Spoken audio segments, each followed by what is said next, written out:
In today's episode, I got to sit down with one of my most requested guests for this show. This is honestly one of my most anticipated episodes I've done. I've honestly been waiting to do this episode for a long time. I had the absolute honor to sit down and talk with Skaterr. Skaterr is a legend in the Skate3 community. He's a legend in the Tricklining community. He is just a legend all around. I don't even have to explain who he is because I already know you guys know who he is. I mean, he's one of the biggest skate YouTubers there is. We get into all sorts of stuff all about Skaterr. We talk about his Trickline days, his skate team days. We talk about getting into skateboarding when he was young. We talk about what he does for a living now. Everything. We talk all things Skaterr. It's not just all about skate, it's about him as well, his personality, what he's about, and I think you guys are really gonna enjoy this one. But I don't want to waste any more time. Let's just jump right into this interview. I really hope you guys enjoy this episode.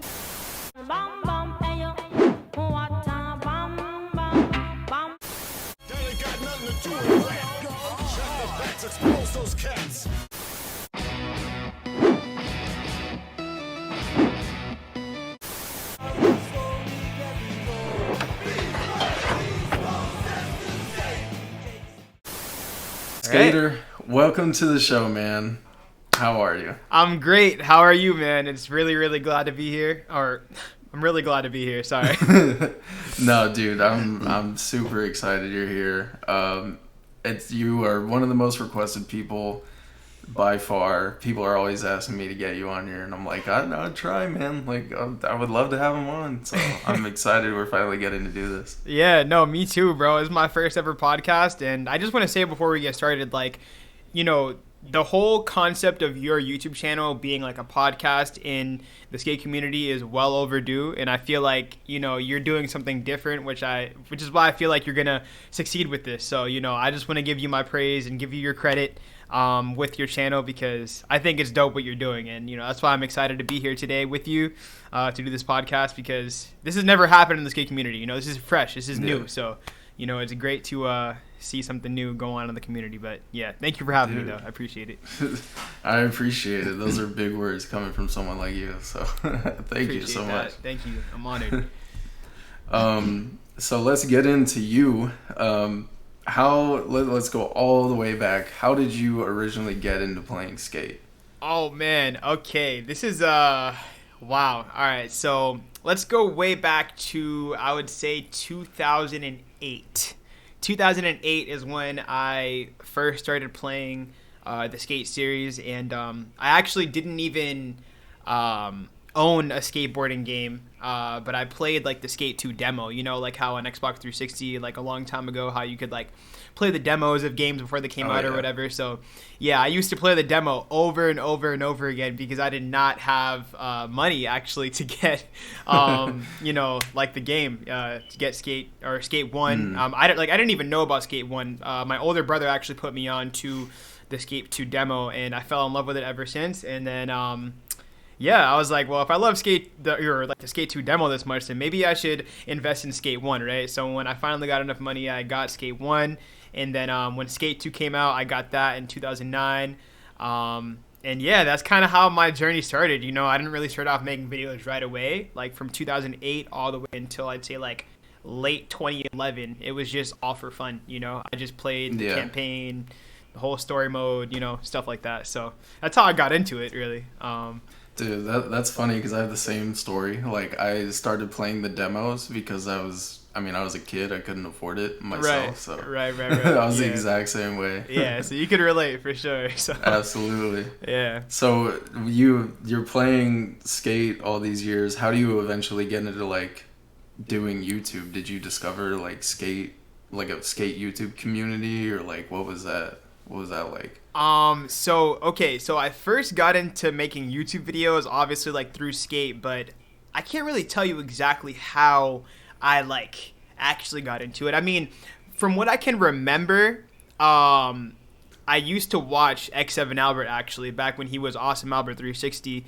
And he had this team called Skaterr Team the Best, and that's when I found out that there was like actual teams on Skate 3. You know, this is when Skate 3 came out already, and you know, it was already being played like sometime in 2011, because like I said, that's when I started playing, or not playing, started making videos, like December of 2011 to be specific. But before that, like a couple months before that, I discovered Skaterr Team the Best and Albert and you know, all that stuff, and you know, the skate teams and the skate community and all that stuff just like blew my mind. I was like, whoa, this is like real. Like this is like, there's actual teams, like real people like playing this game right now, like having fun, uploading their like skate reels to like the website, and like the graphics and like all that crazy stuff that was happening back in the day. That kind of like made a lot of the glitches what they are today. But yeah, so that's kind of how I learned about, you know, like YouTube and like making videos, is just like off of seeing other people like play skate, you know, specifically like Skaterr Team the Best and Albert. And then after that, in 2011, I started making my own videos, right? I would literally like get a stack of like, hopefully this is not too much information, but I would literally take like a stack of like my boxers and socks and like shirts and like everything I had in my room, and like I would stack it all up together, and I would like put my webcam like to like face my TV, and that's how I like started recording like videos, you know. Bro, and that was dedication. Yeah, no, for sure. And then yeah, and so, you know, like I think my first ever video on YouTube, it's not on YouTube anymore because it's on like on a really old channel that I like deleted a long time ago, like way before 2013. But my first ever video that I ever posted on YouTube was me doing a Hippy Jump 360 over a car in Skate 3. And I remember where I was and everything. I was right in Walmart in Skate 3, and I was like on that road where like you can go down to like the Memorial Park and everything, kind of where like the needle spot is, like literally right there.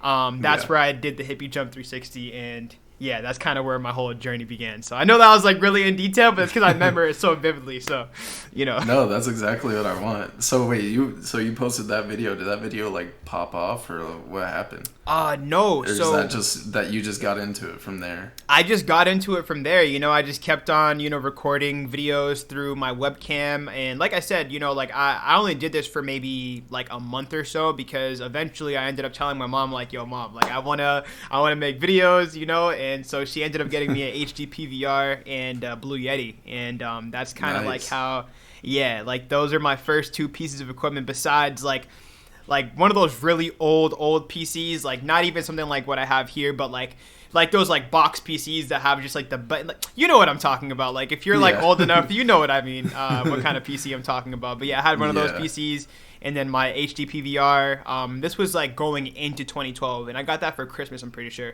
So yeah, like I got all that equipment for Christmas, and then going into 2012 was when I like really started to like take, you know, like making videos serious. You know, I was like, yo, I'm like getting good at this. Like I'm like recording my Skate 3 like clips, and like back then camera angles and all that stuff wasn't really a thing. It was more so just like, all right, you record yourself, quick Trickline clip, like a 5-second clip on Megapark, you know, something like that. So yeah, that's basically what I was doing. Like I would upload Skate 3 clip number 1, Skate 3 clip number 2. Like that's literally what I was like titling them on YouTube, on my first ever YouTube channel named Live to Skate 27. So youtube.com/live and then the number 2 and then SKATE and then the number 27. Like that was my like my YouTube channel like back in the day, like my first ever channel, until I deleted it. And then I had a couple more YouTube channels after that where I was kind of just like messing around on, just getting used to like making content, and just like getting comfortable with like with the niche that I was in, which is gaming. You know, I was getting comfortable with gaming videos, and back then it was way different than it is now, like way different. Like there was no face cam, there was no like commentating. I mean, there was, but not in the skate community, like barely. You know, you would barely see anyone do that. It was more so like in the Call of Duty community and like the Halo community where you would see that. But, you know, to the skate community, it was new. So, you know, I was just like posting like my gameplay clips, you know.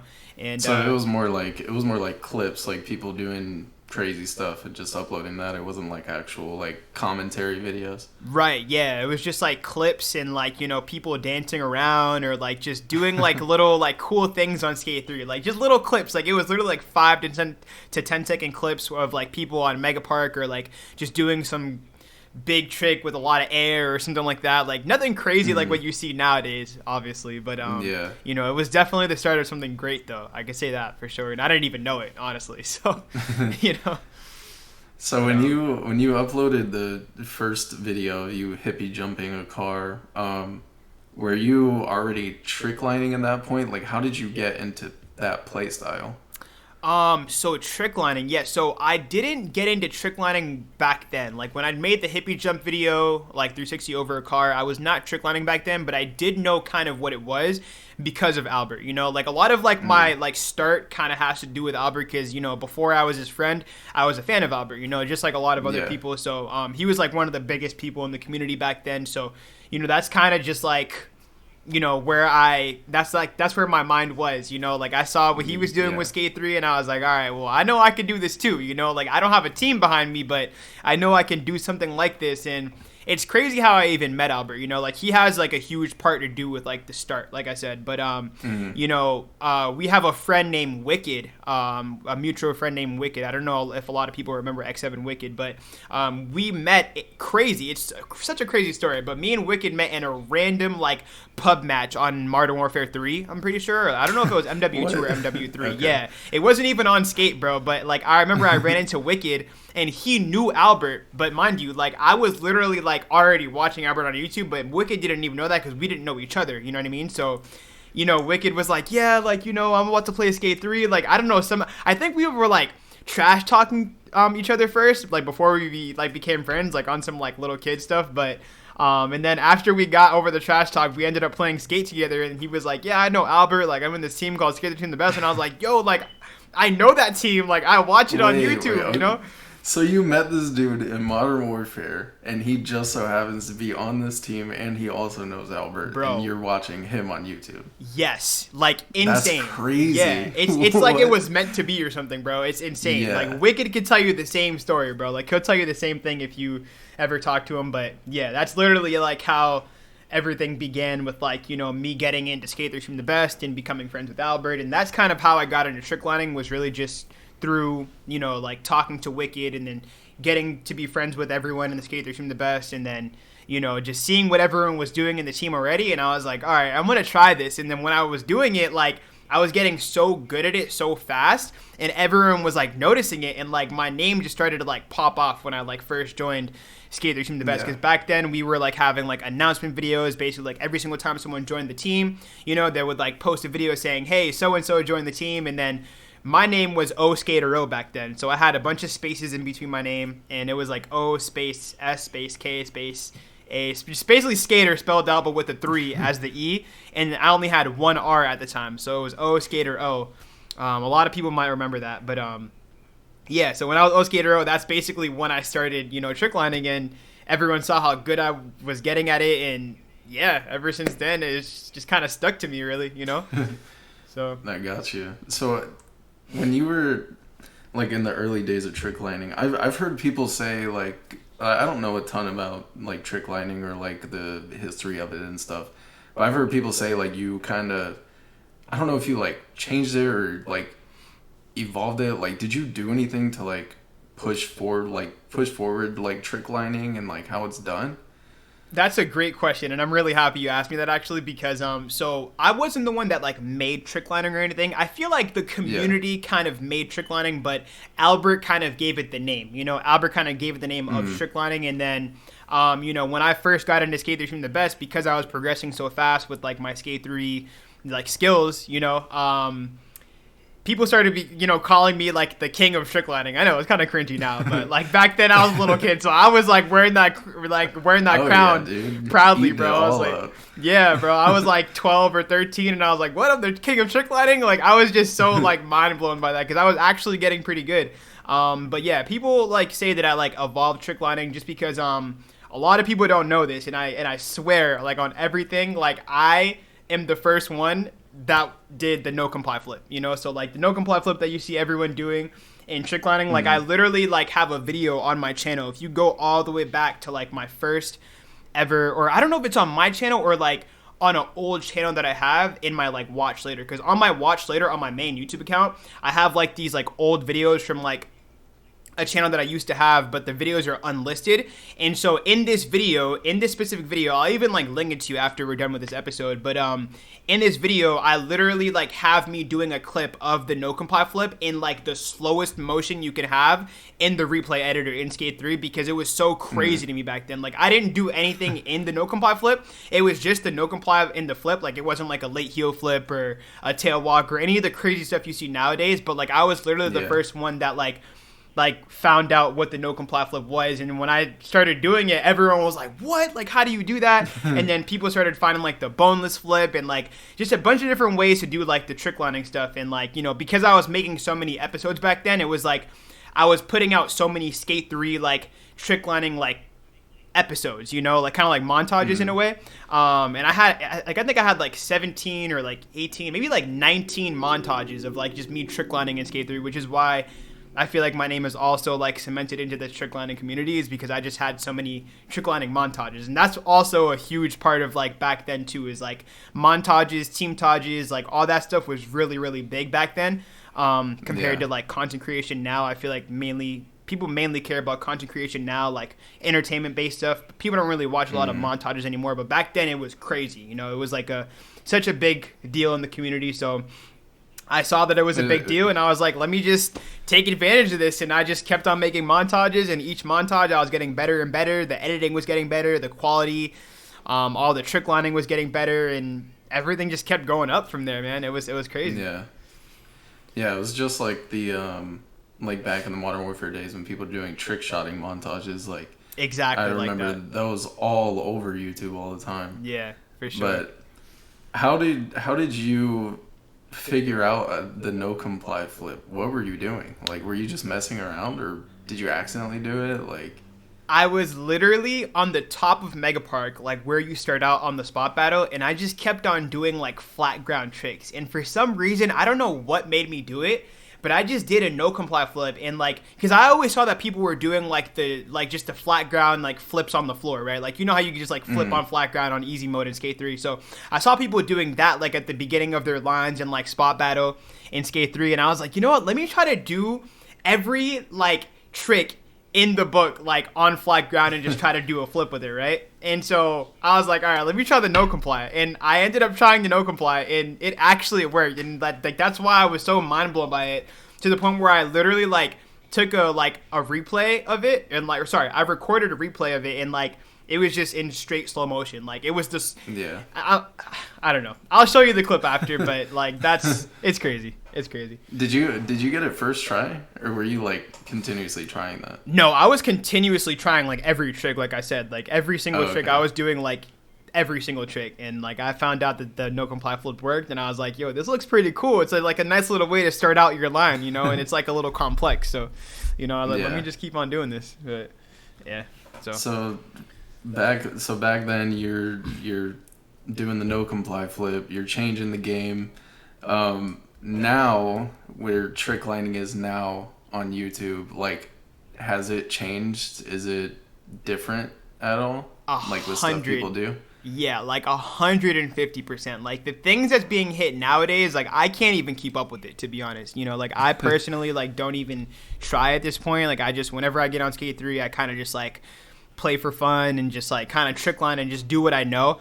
But there's a lot of like different glitches and stuff that you could do, like the pop glitches, and like, you know, there's like the backwards man speed glitch where it gets people to crazy spots in the map where you could like fling yourself off of like random stuff to like end up at the other side of the map. Like it's crazy what's happening in the tricklining community now. And I praise everyone who kept evolving it after I decided to, like, you know, not decided to, but life kind of happened and I took a break from Skate 3, you know, and I'm pretty sure we'll get into that like later on in the episode. But yeah, you know, so, but people have been evolving tricklining ever since it was a thing, man, you know, so yeah.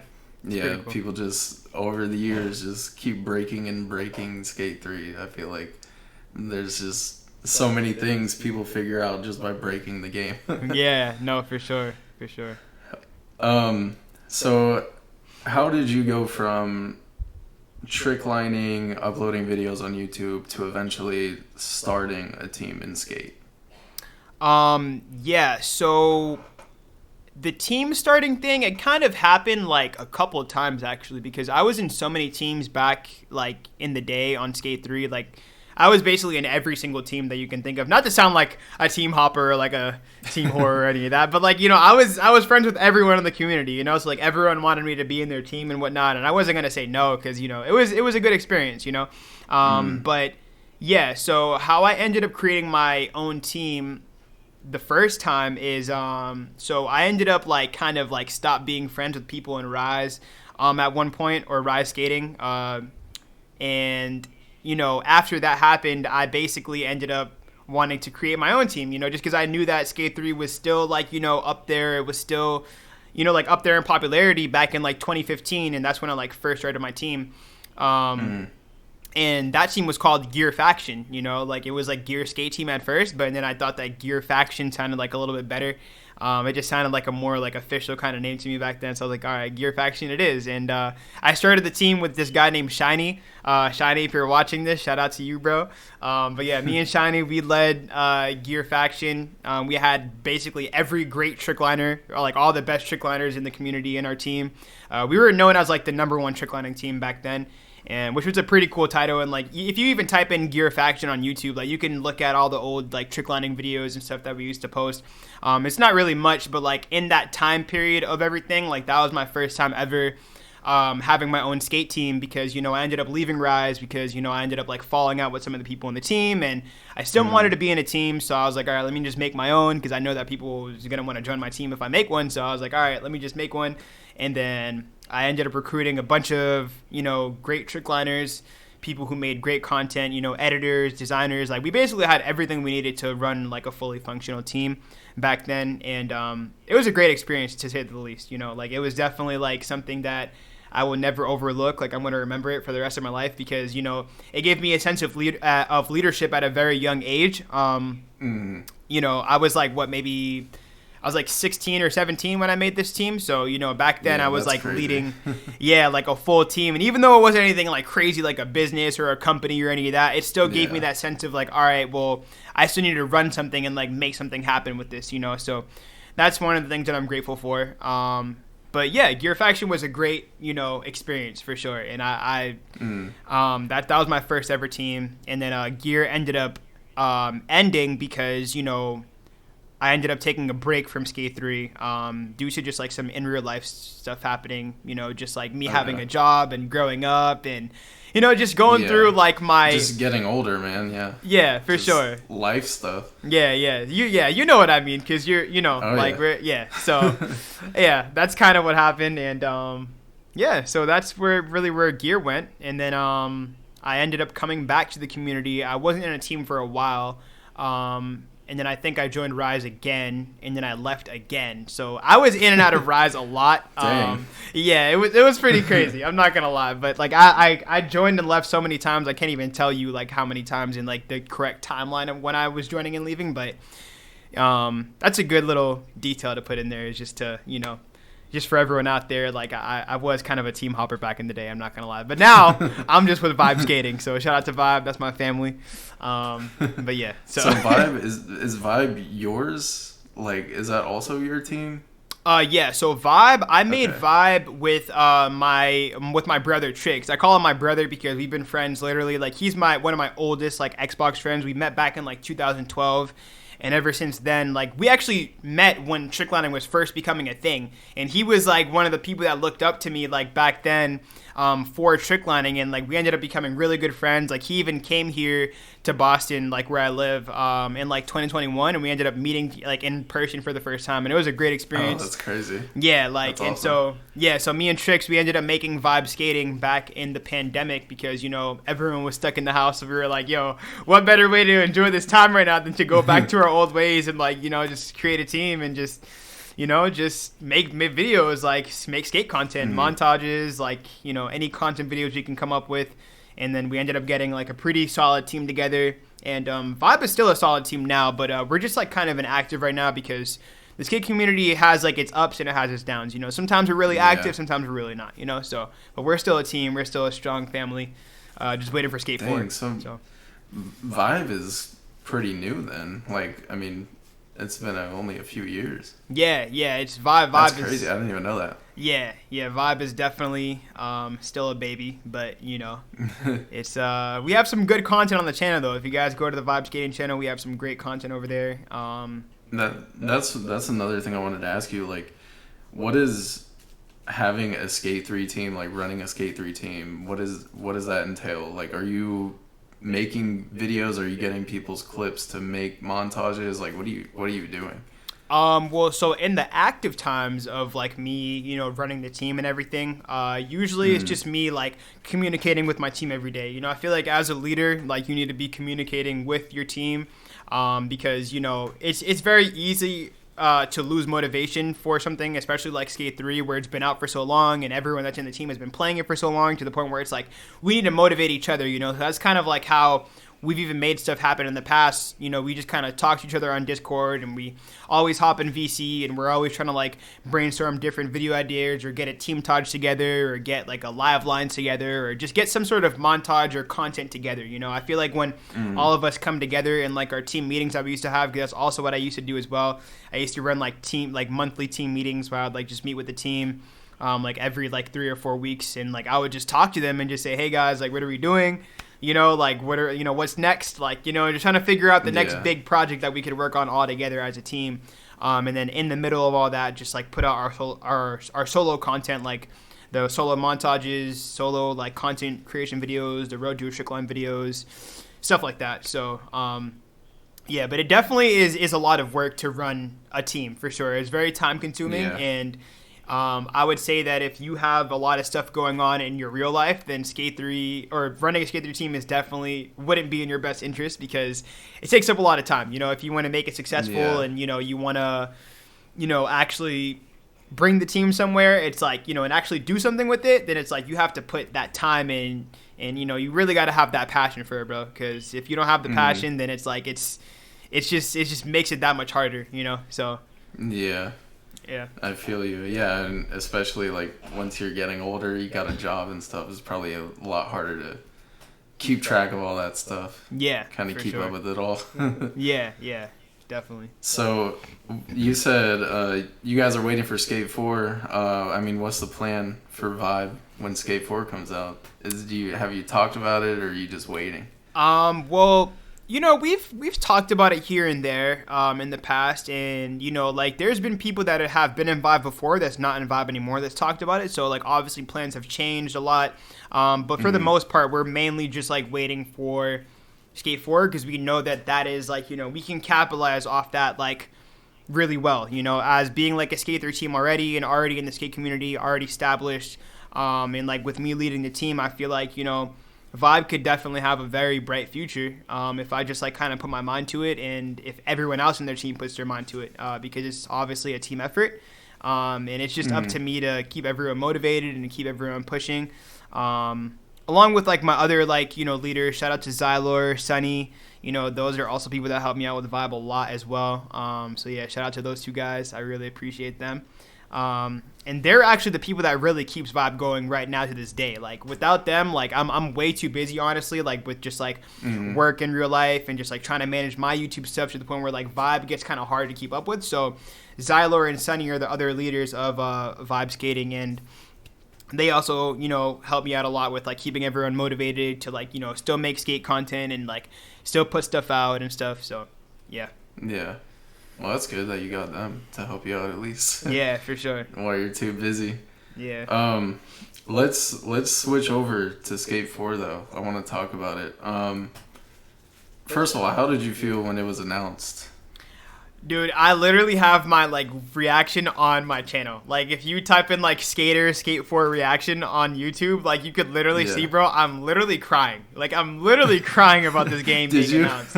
Like I want to kind of actually go through like everything that happened the day that it was announced, because I was in my everything. Yeah, so I was in my bed, right? I was in my bed watching a movie with my girlfriend, right? We were on Netflix, we were just like, I think we were watching like, I don't know, was it like Bad Boys 2 or something? I can't really remember the movie because I was just so like focused on Skate 4 being out, right?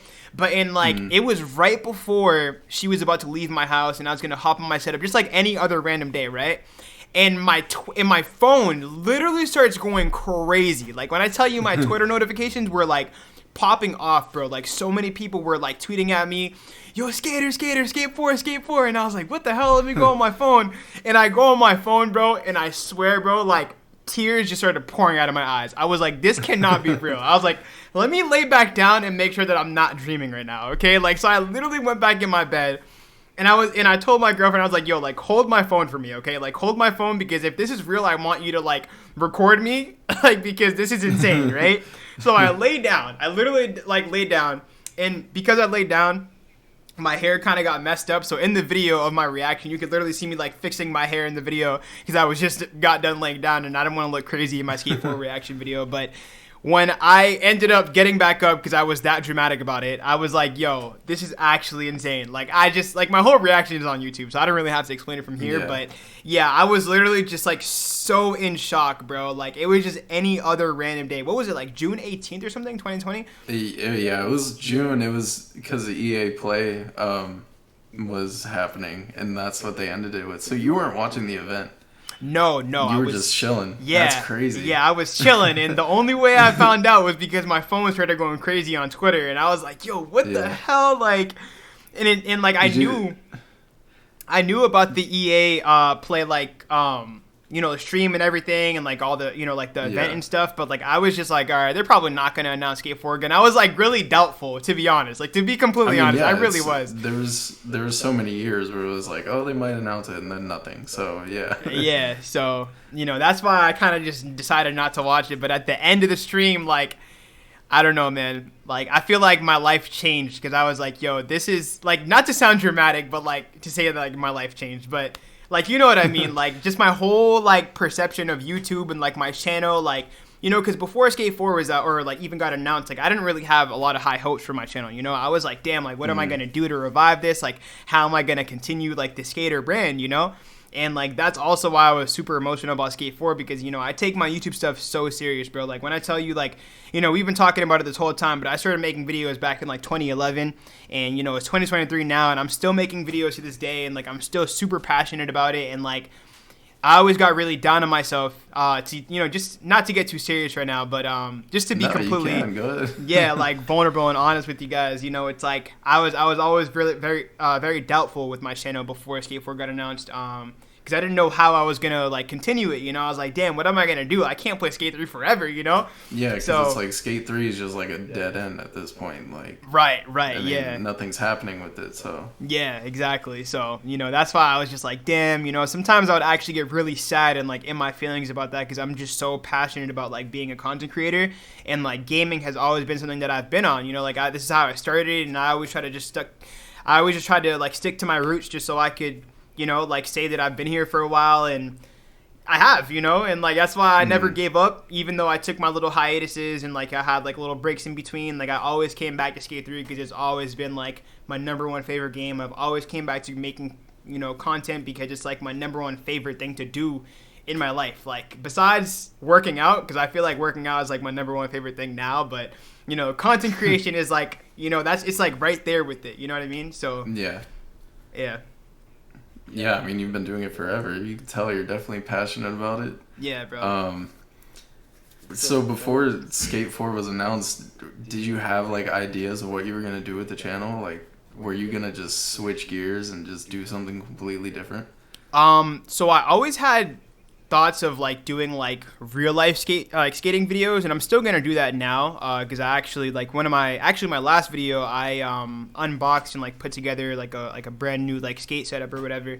But it's been, like, really cold here in Boston, so that's why I haven't been able to, like, go out and, like, actually comfortably skate, because when I'm freezing my ass off, I can't think about anything other than, like, being warm. So it's like, you know, I'm trying to just, like, wait for the springtime and just, like, get on my board then. But that was literally my plan. Like, before Skate 4 was announced, I was like, yo, it's either I, you know, start making real life skate content and just, like, you know, record my progress and just become, like, a real life skating channel, or just become, like, a reaction / like, live streaming / gaming channel. Like, that, I was thinking of so many things to do, because I knew that I wasn't going to quit on my dream, you know? Like, my whole dream and, like, my whole life goal is to become, like, a successful content creator. Like, that's what I want to do. Like, that's what I've been wanting to be.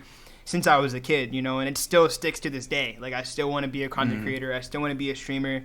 And I'm just really dedicated to this, you know. And so the fact that Skate 4 wasn't getting announced for so long, like, that's what made me so doubtful about my channel. I was like, damn, I want to do this, and I'm going to find a way to become successful with this content creation stuff, but I wish it was, you know, the Skaterr brand. Like, I wish I could still do, like, skateboarding content, but it's like... Yeah, so that's kind of where I was. It was just like a whole loop I was in. I was just in a big loop, you know, so... Yeah. Yeah, just like going in a circle, what to do. Yeah. Did you not did you ever like consider like getting on Skaterr XL or anything like that, or Session or anything?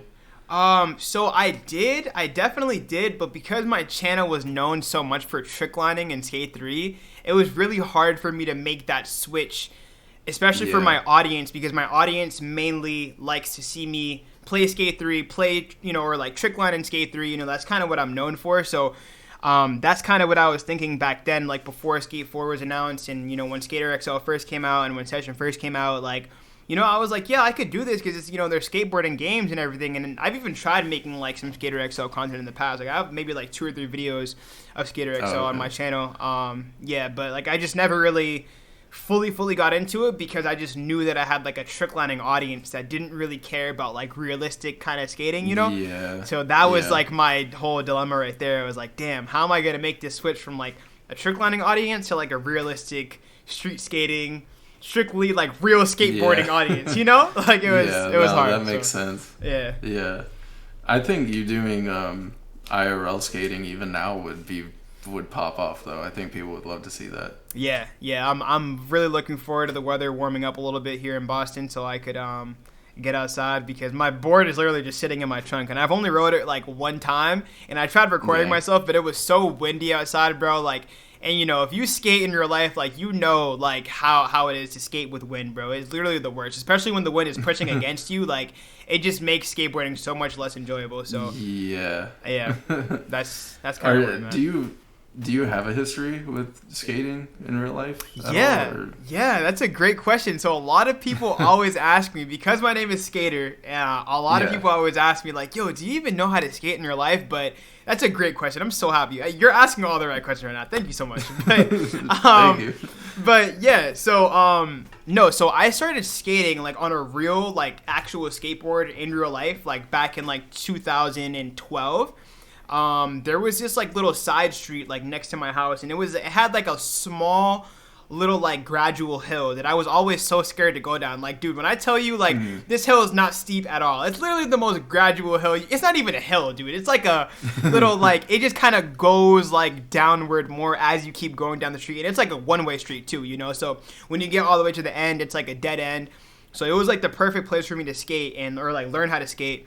So me and my brother would always like go outside, and like he would like hold me on the skateboard while I was like, you know, trying to learn how to like get used to my balance on the board and everything. And like my mom even like went the like full extent of like getting me a skate instructor, bro. Like I remember like back in like 2012, like my mom literally went on like Craigslist, I think, and like she like hired some guy named Harry. I don't know if it was Harry or Henry. It was one of those two names. That's but sick. Yeah, and she like taught her, and so she like hired this guy off of Craigslist or whatever, and like we ended up meeting at my local skate park, and he taught me how to like tic-tac on my board. Like I don't know if anyone is watching knows what tic-tacking is on a board, but if you skate, you know what tic-tacking is. It's basically like kind of picking up your board. If you don't know what skating is, for anyone watching, it's just like kind of like picking up the front of your board, like, and just going left and right, kind of like a ripstick almost. Or is that what they call it, a ripstick? Or I mean, ripsticks, you like go left and right with your feet. It's kind of like that. You basically pushing down on your tail and moving your nose like left, right, like that's like tic-tacking. Right. Yeah. So I mean, as long as you know what I'm talking about, I'm sure the audience knows too. For sure. But yeah, so this guy, the skate instructor, he taught me how to tic-tac.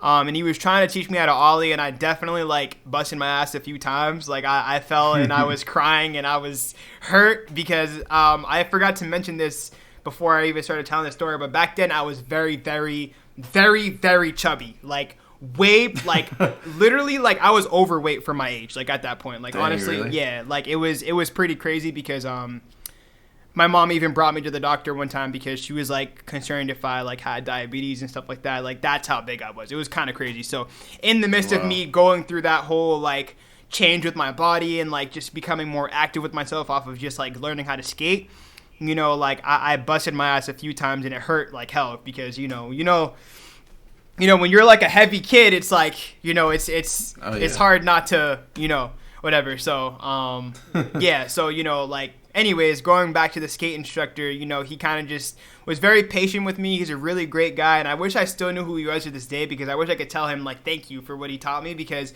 I still use tic-tacing to this day. I still use everything he taught me to this day. Like, he taught me foot placement. He taught me, like, goofy versus regular. Like, he taught me all that, bro. Like, literally, dude, like... that's awesome. Yeah, and, like, it's funny because when I first started skating, like, I used to go on Skaterr and I would like do tricks. Like I would do like a pop shove it in Skaterr and I would go to the replay editor and I would see how my feet was positioned on the board in Skaterr and see if I could like copy it in real life. So I would have my board like in my room and I would literally try to pop shove it in my room, bro. Like, bro, I love that. That's skating, man. That's awesome. Yeah. So that's so kind of the whole, like that's my whole like history on like kind of where I began skating. And then ever since then, I've just been skating. Sorry, that's my dog. You're good. But yeah, ever since then, I've just been skating with my, you know, with my longboard, with my regular board. Like I love all types of skating. So, you know, yeah. That's awesome. First of all, shout out to your mom because she did the skate instructor. She got you stuff to record your videos, bro. Super supportive. That's awesome. Yeah, no, that's one thing I could say. Like, I even have a Q&A with my mom on my channel back from like 7 or 8 years ago. Like, she made like a Q&A video with me, and like she's always been really supportive of my whole YouTube thing. Even now, it's like I still talk to her now about like where I could go with my channel and like what I could do, and she's always been just like very, very, very supportive of me and like always just giving me that push and that motivation that I need, you know, for my. You know, from her, that's you know, dope, so man. It's, shout out to my mom, bro. I appreciate her a lot, so. But, one IRL skating thing I wanted to ask you, what board did you, like, start with? I started with a Plan B, I'm pretty sure. Nice. Yeah, I started with the Plan B. Starting board. Yeah, because it's funny. I looked up like the best skateboards like on YouTube before I even got it because like I was gonna tell my mom like which one I wanted, and like dude, she literally got me like so many like boards. Like there was a point in time, I'm not gonna lie, where my mom kind of spoiled me a little bit, but it's because like back then it was just like, you know, I was being a good kid. You know, I was good in school and like everything, so it's like, you know, I was. You know, like it was kind of like a reward almost, you know, but like my mom, like I said, she got me like, you know, like a Plan B board at first. And then for my birthday, I ended up getting like a blind board. And nice. Like I got, I had a few different boards, but I had a Zero board. And I'm pretty sure I had an Alien Workshop too. I'm pretty sure. Yeah. Dude. That's awesome. So I've had a lot of good boards in my past, all thanks to my family, mainly my mom, but like, you know, my family in general, because I got like boards from my family too. So, you know. Do you still have any of them? Unfortunately, not. No. So. Oh no. Yeah, it's crazy. The only board that I can really remember what happened to it, is the Plan B because so I had an ex-girlfriend back when I was like 15. And my dumbass, like, ended up leaving it at her house, and she ended up, like, not liking me or whatever, and she lived kind of far away. No. Yeah, and she ended up keeping the board when we kind of, like, I don't even want to say that we broke up or anything like that, but, like, because we weren't even really together. It was kind of just, like, a childish kind of, like, getting to know the dating life in a way. Like, I was very young still, so it wasn't even dating, bro. It was literally just, like, liking a girl, you know what I mean? It was like that, but... I had my board at her house, and I ended up leaving it there on accident, and I never got it back. So, sad story. Never saw it again. I know. Yeah. So, dude, I think the same thing, like, because I've had multiple boards growing up, and, like, I have no idea what happened to any of them. Like, I have no idea what happens. But that's cool, man. You had a lot of good brands. It's good that you didn't, like, start out on, like, a Walmart board or anything like that, because those are very bad. Yeah, no, they're terrible. They'll break in 5 seconds. But, I want to go back to Skate 4 because we barely talked about it. yeah. How are you feeling about Skate 4 right now with like free to play, with the trailers they've been putting out, the boardrooms? Like, how are you feeling about it? So to be completely honest, I have like some mixed emotions almost, like my emotions are more on the good side for sure. But cause like I want to be optimistic going into this new game, like obviously, because even though everyone's saying like, oh, it's free to play and all that, like even me at the beginning was like, what, like this is gonna be like bad, like all this, but it's like after like sitting on it for a little while, I'm just thinking like the only thing we could do is just like wait and see how it is, because it's like obviously like people say like EA has like a bad reputation of like free to play games and all that, but it's like the Skate series is different and like the Skate community is different, and I feel like we've never seen something like that in the community.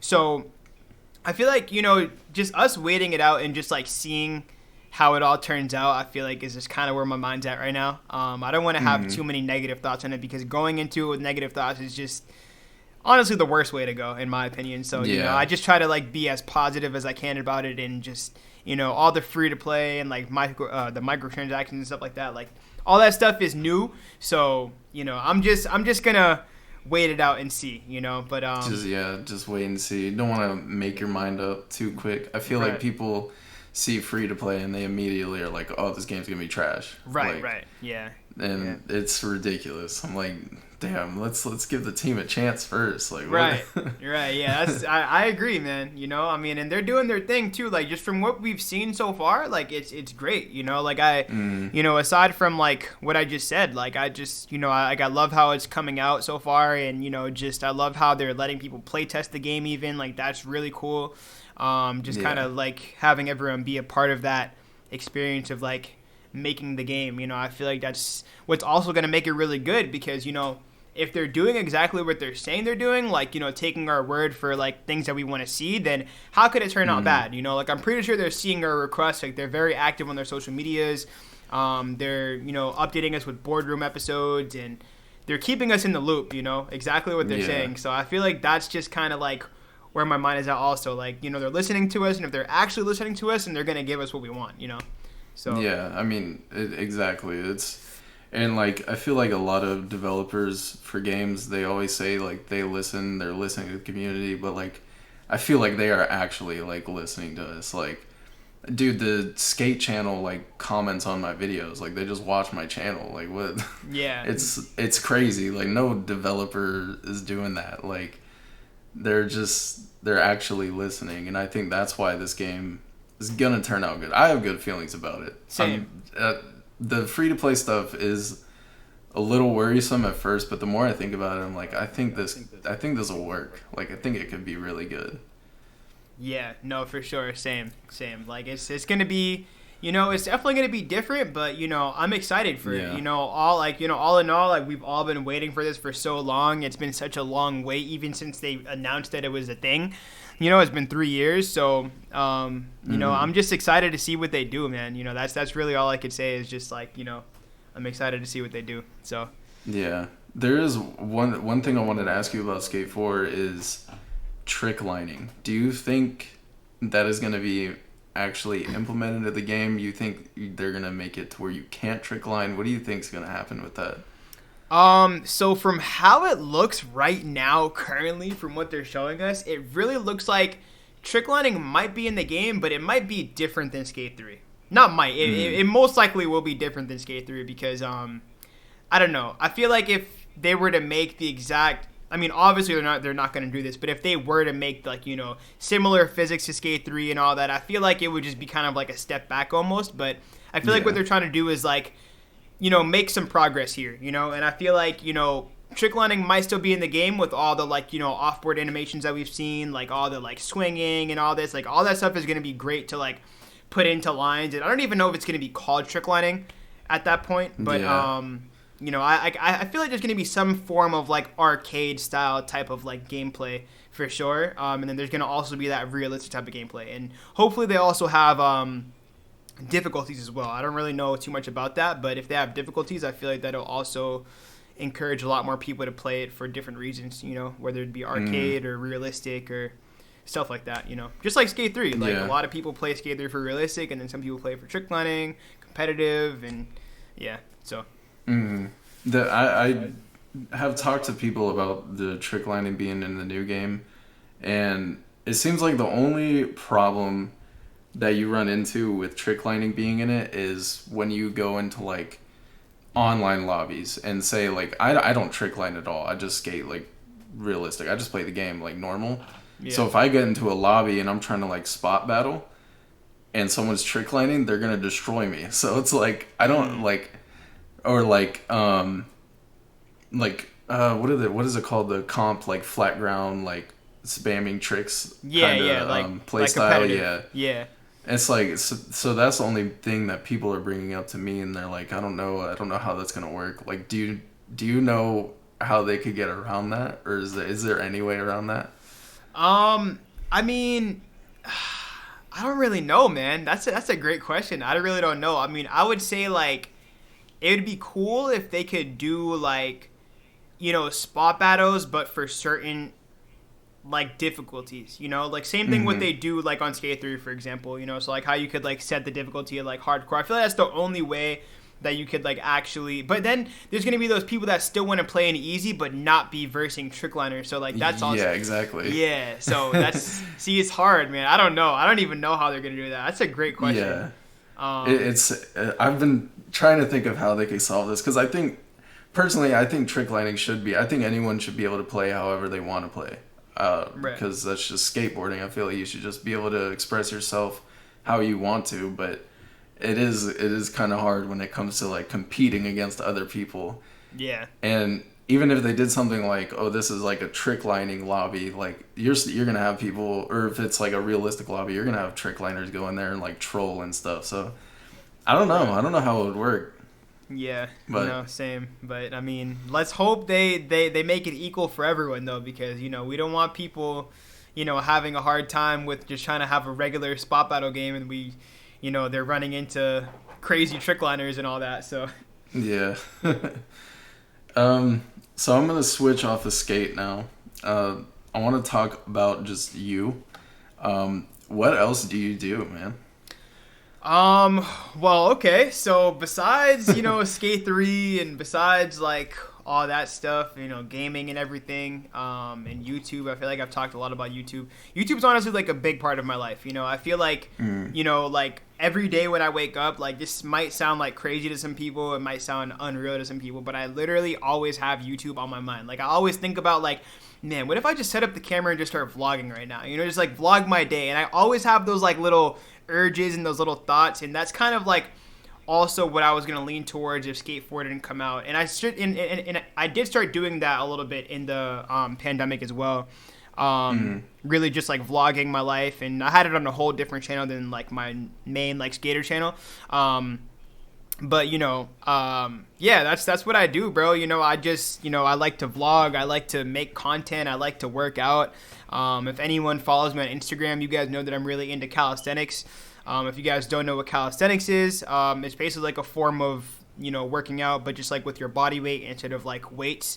So I'll do like a bunch of like, you know, if you go to my Instagram, then you'll see what I mean. But you're using your weight instead of actual weights. That sounds difficult. yeah, I'm using like my body weight. So like I'll do like, you know, I'll go to like calisthenic competitions and stuff. Like I just went to one back in October in Miami. So I'll go to like different like states and stuff like that, and just like I haven't competed in any like calisthenic competitions yet, but like I definitely plan on doing that this year, because I've just been like upping my training a lot more and just like learning a lot more new things about just how my body could move and stuff like that. And that's really just what I love, you know, aside from like content creation and gaming.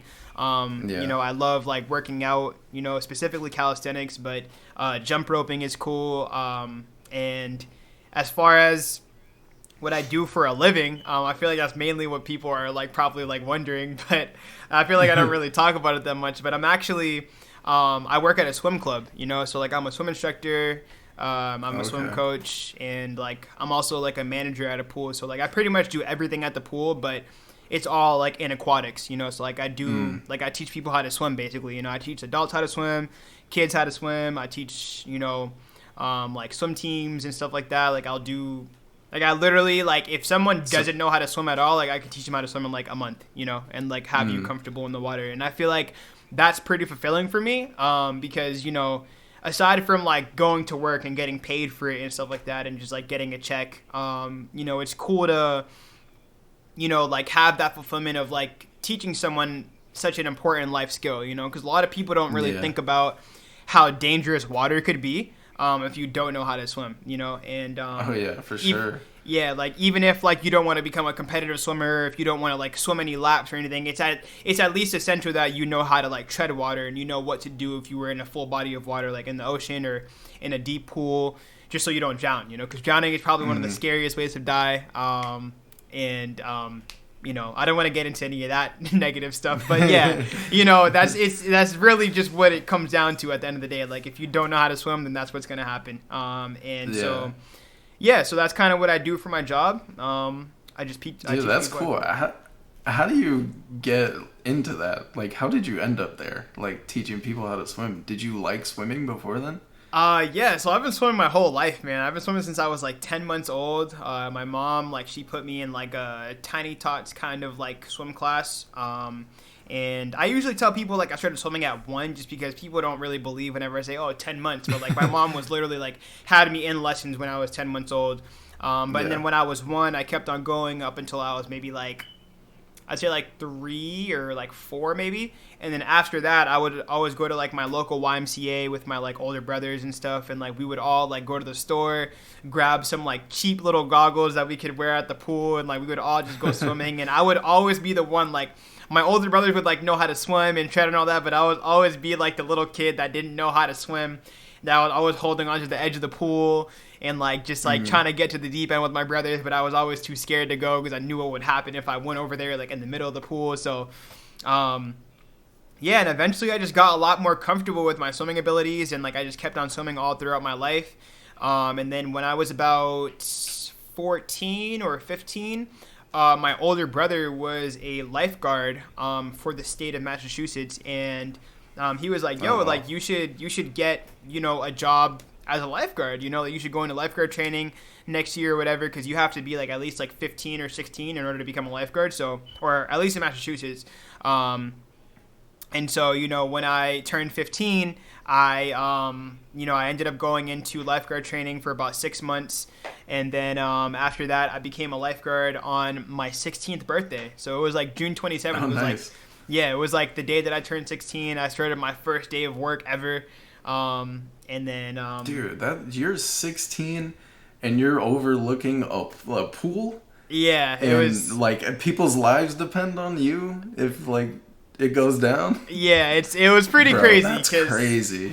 Yeah, and it wasn't just me that was 16 too, because there was a ton of like new lifeguards at the pool that I worked at, and we were all working for like a state pool. And like the state pools that open in the summertime, they're like public pools, so like anyone can come in. So it's literally like one of the most dangerous environments that you could be a lifeguard in, because like anyone could come in and swim, like even if they don't know how to swim, but they tell you like, "Yo, I know how to swim." Like just because people think that they could like, you know, doggy paddle through the water for like 5 seconds, like it doesn't mean that when you're in the middle of the pool, can you hold yourself up above the water though? Like can you get your chin up and hold it there? And that's what a lot of people fail to realize, is that, you know, just because you can swim from one side of the pool to the other while holding onto the wall, it doesn't mean that you could, you know, constantly tread without, you know, having to try too hard and getting tired and all that and having to get saved by a lifeguard. But so that's when I became a lifeguard when I was about 16. That was my first ever job, and I never really had a job in anything else, in any other field, like no food or retail or any of that. I've always worked around a pool. Good. Yeah, so, you know, it's I'm glad I never really like did that, because, you know, it was like... That's cool, man. It sounds like you've been doing something that you enjoy doing like all your life, so that's really good. Yeah, that's one thing about me, man. I move off of passion, bro. Like if I can't, you know, if I don't see myself doing something like long term, I don't even like try. I literally just I like to focus on things that like, you know, like fully interest me and that like I could fully put my mind to, because that's just the kind of person I am. Like I like to be fully dedicated to a craft that I'm, you know, pursuing, you know, and that's also why back in the pandemic, that's when I actually started calisthenics, like going back to that, like body weight training and stuff like that. Like that's when I first started doing that.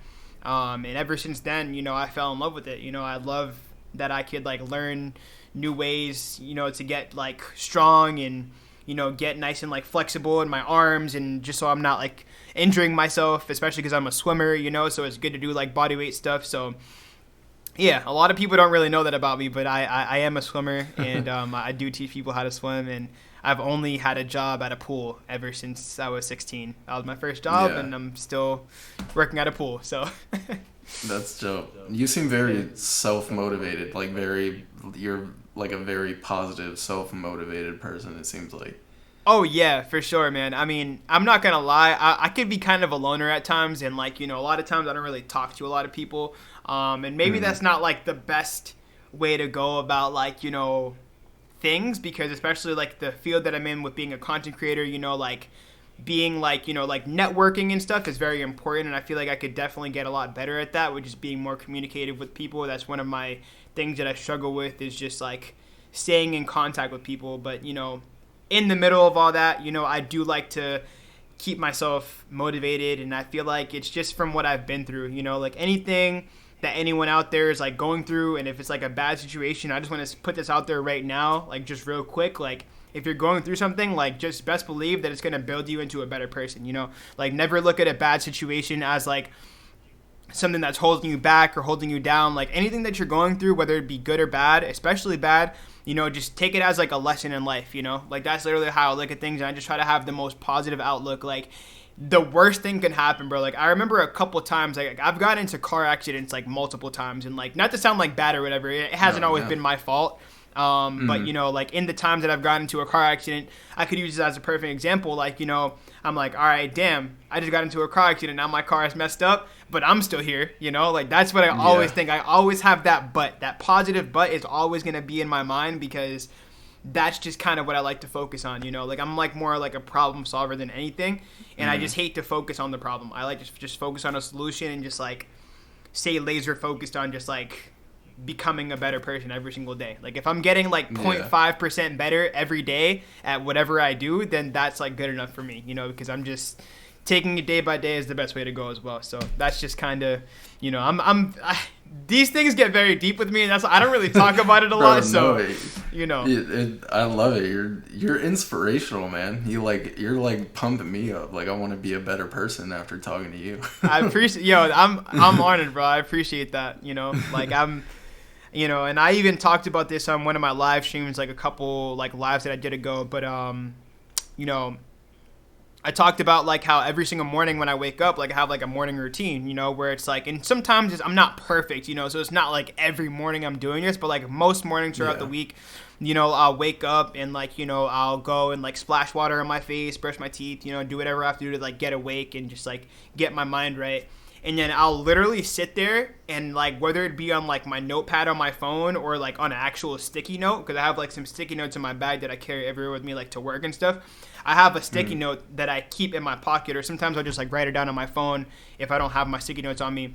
And I'll write down 4 to 5 goals throughout the day that I want to like achieve, and like each of those goals, I do that in my morning routine, and then towards the end of the day, I have like a night routine, right? So from like 11:30 p.m. to like 12 a.m. is like usually around the time that I do my night routine, and I like review all of my goals that I wrote down at the beginning of the day. I'm like, all right, so did I achieve this, or like what can I do better in this part of my life, and that's just how I keep myself going, in terms of just like taking care of myself as a young adult, and just like keeping track of my mental health and just my physical health and just everything. It's just I just really like to keep track of things by like journaling and just like writing my thoughts down, and just like I feel like that's one thing that's really helped me out a lot. So I feel like I'm talking a lot right now, but No, you're good. So advice to people out there: write down some goals every day. Maybe it'll help get your life together a little bit. Yeah, for sure, bro. And like this is also something that I learned back when I first became a content creator too. Like if you're a content creator out there, this is something that can really benefit you in the long run, because when I first became like very, very serious about my YouTube channel, this was back in like maybe 2015, because that was when my channel really first started like blowing up. I literally like had like my notepad on my phone again. Like, this is when I first started like using iPhones and everything like that. Like, because I used to have like an Android like back a long time ago, like in 2015, and then like mid 2015, I'd say that's when I got my iPhone, my first ever iPhone, and I discovered the notepad. And ever since then, like, I always like wrote down like each detail that I needed to do throughout the day. Like, I would write down like, all right, brush teeth at this time, eat breakfast at this time. Like, that's how it started. Yeah, like I literally started just from like writing every single thing down. And as I got older and as I matured more, I realized like, all right, I can't always do everything perfectly. So let me just like do the best that I can, but still write stuff down. And like writing your goals down, bro, can really like benefit you as like, no matter what you do, even if you're not a content creator, like if you're just in any field of work, like taking notes on your craft, man, like that's the best thing you could do, bro. So I encourage anyone to do that out there for sure. Yeah. Man, yeah, no, I love it. You seem just very on top of it. Are you a very like organized person? Very. Would you say? If you see my room, if you see my car, if you see like everything I own, it's very clean. Like I kind of have like a tad bit of OCD almost. Like I'm not gonna lie. Yeah. Being organized and clean like that, I feel like it's a good trait. Like I don't see it as a problem.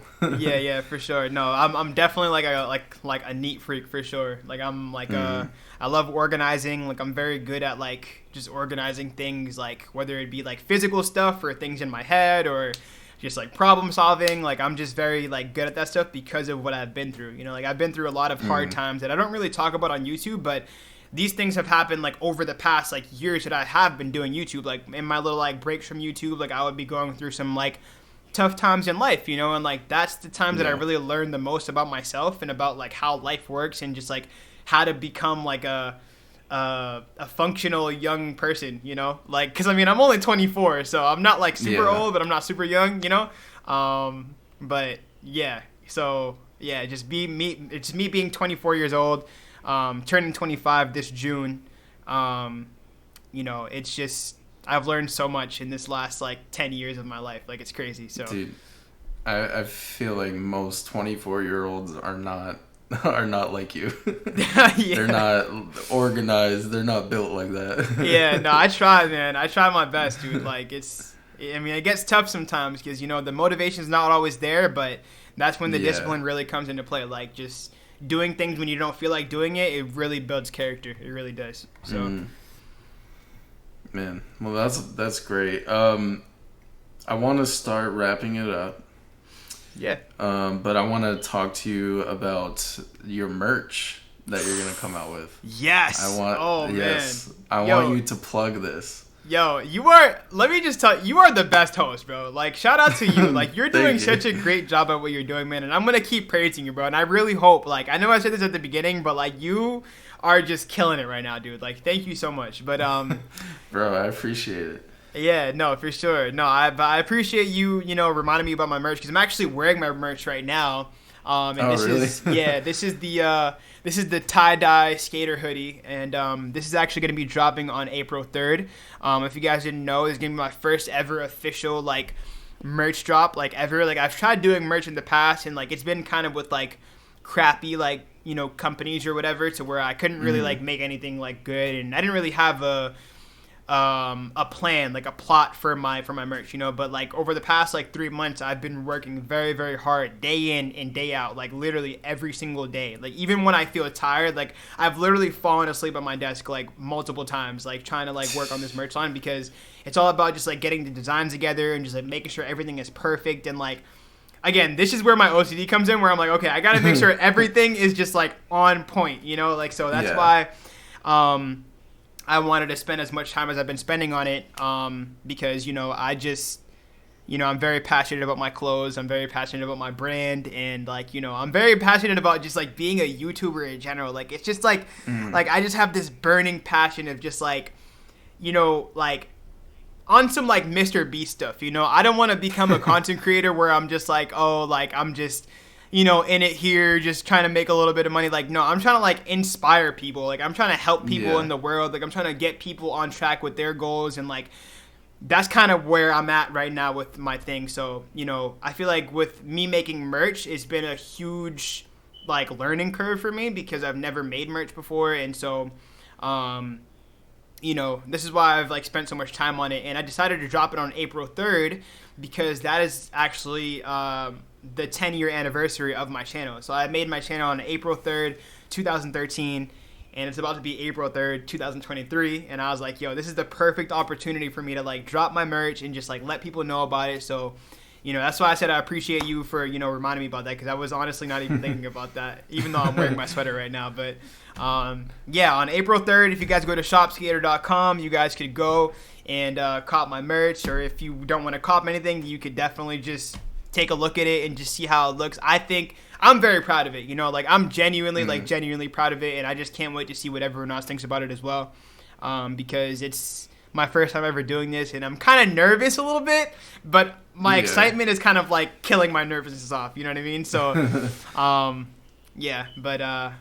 merch is going to be out in like 28 days. So from this recording that we're doing now. So everyone better be looking out for it. Did you make the designs yourself? So I had one designer help me out with a couple of the designs because I had this vision for a design that I didn't really know how to make myself. So I was like, all right, let me just like, hit up someone to help me out with this. So that's what I did. And yeah, they made exactly what I wanted, and it was crazy. He literally made like exactly what I wanted, which is why I was like, bro, I'm going to tip this guy. I'm going to make sure he gets his, his compensation, because like when I tell you, I literally like typed what I wanted out, and I made sure it was a very detailed message. And I was like, all right, like this is what I want. And like he took maybe like a week to finish it, and I was like, all right, like he killed it. So, he did help me out with some of the designs. I will talk more about it when like the merch actually drops. Just so I could tell you guys exactly like what designs it is, because I don't want to like give it away right now or anything like that. But yeah, it's a very exciting time for me for sure, and I'm definitely gonna be sending you over some merch as well. So we're gonna, I'm gonna make sure you get some free merch, because you're, like I said, man, like I just appreciate what you're doing in the community right now. Like this is definitely like a breath of fresh air for like everyone in the community and just the community as a whole. To just have you here doing the podcast, and not to mention you have such a sick ass name for it too. Like the Hippy Jump Podcast just like rings a bell, bro. Like I don't know what it is, but it just has like that catchy, like unforgettable name to it. Like the Hippy Jump Podcast. Like you don't ever forget this, bro. I'm telling you, the Hippy Jump Podcast is gonna be huge when Skate 4 comes out, bro. I'm telling you. I hope so. I appreciate it again. Yeah, the name, it definitely like it just like rolls, like the Hippy Jump Podcast. Like I don't know. Yeah. When I thought of it, I was like, oh, that's really good. Yeah, I mean, before we go, like, I mean, I don't know if you've ever talked about this before, but I just want to ask you personally, like, how did you even come up with the name, actually? So no, I've never talked about this. The name, literally, I thought about it because like back when Black Box had a Twitter and like YouTube and everything was Hippy Jump. Like they weren't Black Box Studios, they weren't Skate, they weren't anything. It was just Hippy Jump. Okay. And I was like, well, those channels and everything are gone. I was like, they're not Hippy Jump anymore. And I was like, I want to pay tribute to Black Box and the people that started this. So I was like, I want to call it the Hippy Jump Podcast. And the Hippy Jumps are just cool. And also like hippie aesthetic, I think, is cool too. So yeah, no, for sure. That's great, man. That's a great little backstory. I didn't even know that. So I mean, even because you said you never talked about it, but that's a great backstory though. I mean, because you're right. Like they were Hippy Jump for a while, like on Twitter and like all these other social platforms. So it's great to see that you're continuing that legacy almost is for yourself though, because that's great. And like I said, it rings such a great bell. Like the Hippy Jump Podcast sounds so fire, bro. Like when I first discovered your channel, I was like, yo, who is this guy? Like this is fire. Like, and then I was like watching a couple of your videos and just kind of get to know who you were and stuff, because you were like a fresh face in the community. So I was like, hey, I'm gonna try to get to know this guy. And ever since then, I've been really wanting to get on the show. So I'm happy that we finally made it happen. Yeah, me too, man. And you commented on the first video I made, bro, and like when that popped up on my phone, I was like, what? I was like, this gotta be a troll. Like I had to click on the notification. I was like, what the hell? Like how does this even happen? Bro, I was freaking out, so Yeah. I appreciate that. No. I mean, hey, man, I'm honored to even, be one of your guests on this because it's great. It's great what you're doing here. And, I'm glad I discovered your channel when I did because I don't think a lot of people knew about the Hippy Jump podcast back then, too. So I was like, let me just comment on this just to, let me just comment on it to just, establish my my presence here on the channel until I can get an episode in with you. Yeah, But, no. Legit, like, once I saw your comment, I was like, okay, like, I got something, like, I need to do this. Yeah. Like, dude, Skaterr just commented on it and, like, gave me props, like. I appreciate that, bro. I appreciate that. I'm honored, for sure. I guess I'm gonna wrap it up, though. I have one more question for you. Yeah.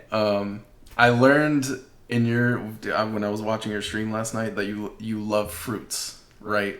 Yes. So I love fruit. I want to know, to end on it, your top 3 fruits. My what is your ranking? top 3 fruits. That's so hard, bro. I love fruit. Oh man, does it have to be like in order, like from like best to worst, or like does it not matter? It doesn't have to be because like that makes it really hard. But okay, all right. Well, if like, I'm what gonna... is your go-to like fruits? So I know this is really basic, but it's because it's very easy to like eat. But I love apples. I love apples easily. Like specifically the Honey Crisp apple. If you go to the store, get Honey Crisp apples, bro. I'm telling you, they're fire. They're like so crispy and juicy and like sweet, like, and they're just like so red too. Like it's crazy. Like I don't know. I love Honey Crisp apples. So that's one. My second fruit, I would say, probably has to be blueberries. I love blueberries for sure. Oh, okay. I was not expecting that. Yeah, no, blueberries fire. And my third one, damn, top 3 is hard. So I'm pretty basic, So it's like, apples, blueberries, and I would say mangoes. Mangoes is like, yeah. I don't think that's a basic list at all. Okay, all right, yeah. I mean, like blueberries and mangoes, like I wouldn't expect that to be there. Yeah. Mangoes are fire though. For sure. I mean, as long as they're in season, like that's when they're like the most fire and juicy. But like right now, you try to go get a mango, they're not going to be as good as they would be if you got them in the summertime. But yeah, like I love eating mangoes. I mean, and just some honorable mentions. I love like pineapple. I love cantaloupe. I love oranges. I love papaya. I love dragon fruit. I love every fruit, bro. Honestly, dude, it seems like you're into all of it. Yeah, I love it, bro. I literally eat fruit for breakfast every day if I can. So that's very good. I wish I need to start doing that. Yeah. But yeah, man, that's it. I appreciate you coming on for real. Like, I'm really happy we finally got this done. So yeah, no, me too, man. And I definitely, honestly, I would love to be your guest again sometime in the future. Like maybe like before Skate 4 comes out or something like that. It would definitely be good to catch up with you again and just kind of do like a little, like another episode and just kind of see how everything is by then. Yeah, for sure. I'm super down. Maybe when we get like closer to Skate 4, like we know more about it. Yeah, we can get back together and just talk about Skate 4. Definitely. I'm down, bro. With that. I'm so down. And I just, by the way, bro, I love your personality, by the way. You're just so chilled out and just like, you're a great host. Like I just have to keep saying it because like I just have to give you your props, bro. Like you're a great host. So shout out to you. Thank you. Thank you so much. I appreciate it. No problem. All right, man. Well, yeah. Thanks for coming on. Yeah. Thanks for having me. I'll talk to you guys in the next one. Whenever that is. All right, later. All right. And that's it. That's my episode of Skaterr. Him and I have been wanting to do that episode for a long time. Like I said in the episode, he was actually the first like skate YouTuber, skate influencer, whatever you want to call him, to comment on one of my videos. He actually commented on my very first video, and I remember it was at like 300 views. Like it was out of nowhere, and he was just really supportive right in the beginning, and it meant a lot to me. That comment like legit meant a lot, so it was really cool to actually sit down and talk to him. Skaterr is an awesome dude. Make sure to look out for his merch drop coming soon. All of the links will be down below. His link to his store will be down below. Thank you guys so much for watching. As always, I appreciate it more than you'll ever know, honestly. But that's it from me today. I'll see you guys in the next one. As always, go play some skate.